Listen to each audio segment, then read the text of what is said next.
Now I wouldn't be standing on the stage right now if it wasn't for hundreds of these 16th century bullies, some of them my teachers, hundreds of these sweethearts in my life. Later today, when you get the opportunity, ask your teachers who their sweethearts are, who their 16th century bullies are, who were the people in their lives that made them who they are today.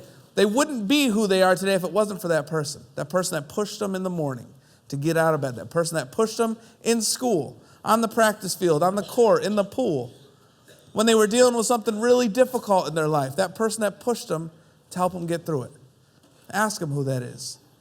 We all need sweethearts in our life to get to where we want to be in our life. We cannot do it on our own. All right, students, we're still on button number 3, which is sweethearts. And I had to bring back one of my 16th century bullies, one of my original. Coach Spector and I wrestled on the same team in college. He was bigger than me, stronger than me, older than me, and he bullied me terribly. And he didn't bully me in the traditional sense, in the modern sense. He bullied me and he made me better. And Coach, this is what you do. You create young sweethearts. You teach kids how to bully kids the right way. I think when you take the role of a sweetheart to carry hope for someone, you have to be extra aware before you can really take that role of carrying hope or giving someone, showing someone that there's possibilities that exist for them. So being aware, is just being present, being mindful, and taking notice of someone and maybe what they might be going through, and listening to them or seeing their perspective. So that's all where empathy happens.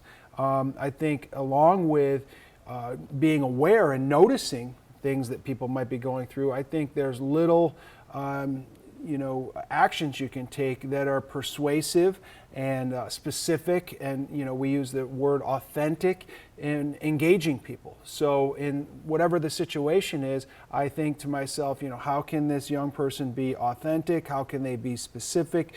Meaning, what can they notice about someone, the way they're dressed differently, the way they're acting differently, maybe bring up a memory that they shared, and persuade them that there is hope that exists for them. There are possibilities. And that's how young people give hope to other people. And certainly our man Rick understands at a much higher level getting hope from people when it's a life or death situation, but certainly all of us have hope inside of us that we can share with other people. And this is the circle question today. We want you to all to think about the people in your lives that have given you hope when you needed it. Maybe it was a massive dose of hope, or maybe it was just something very small. We'd love for you to share that story if you feel comfortable. And then we want to talk about the things that you can do to give hope to other people, especially that kid, the ones that need it the most.